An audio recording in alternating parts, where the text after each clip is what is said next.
everybody, and welcome back to Dolls in Depth, episode 3, and welcome back to my channel. I know this is the second time I've posted this month, and I'm really excited to hopefully start revamping this channel and start getting back into YouTube because I haven't posted in around 10 months, and to be honest, this passion has kind of been reinvigorated for me. I want to talk about Camellia today, as she is definitely one of my favorite dolls, and she's the third doll in my collection, and therefore the next in this series. Camellia is a Trilly Me 54 that I purchased in early February of 2019, after selling my Small Baby Alive collection that I had at the time.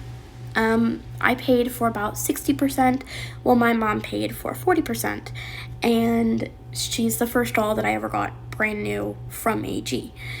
She's definitely, I think, what skyrocketed my doll addiction. You've probably heard me say in videos before that I got 3 dolls in 2018. Got one in 2019, and then I think between 2020 and 2024, I got between 30 and 40, as I then had my own money and was able to use it as I pleased, which sometimes isn't the best when you have poor impulse control.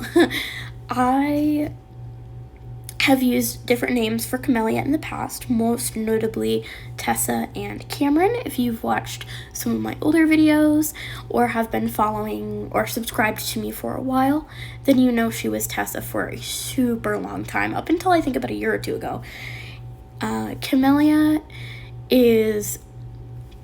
can be described as quiet, sociable, logical, free-spirited, and very dependable.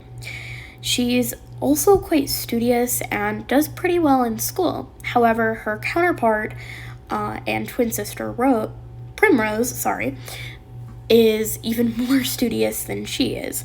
While Camellia is very artistic and very in tune with her emotions and things of that nature, Prim is even more so logical, by the books. She's a math whiz and is very interested in chemistry.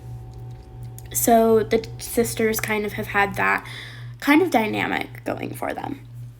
Camellia is really into archery as well as jewelry making.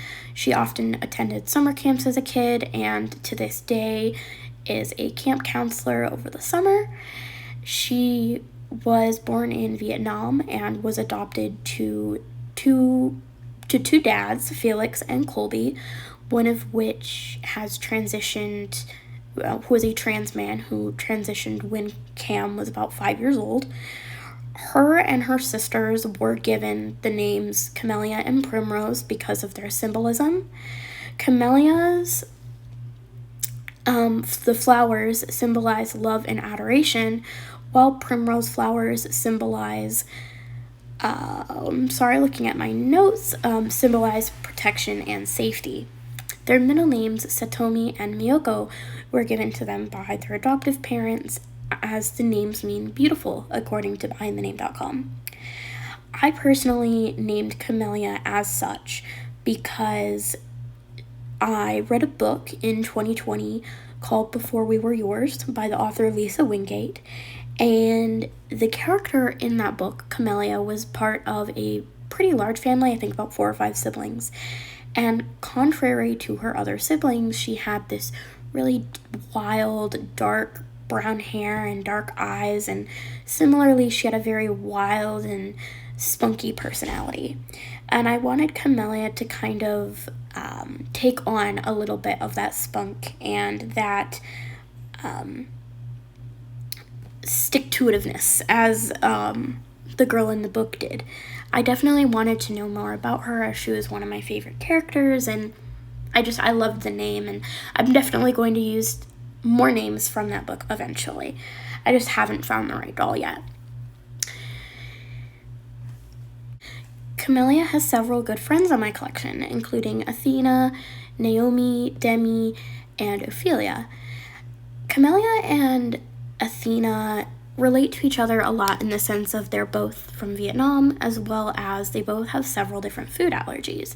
Camellia is allergic to peanuts, tree nuts, and pollen, while Athena is allergic to not only those, but as well as gluten, soy, as well as other things that I can't think of off the top of my head.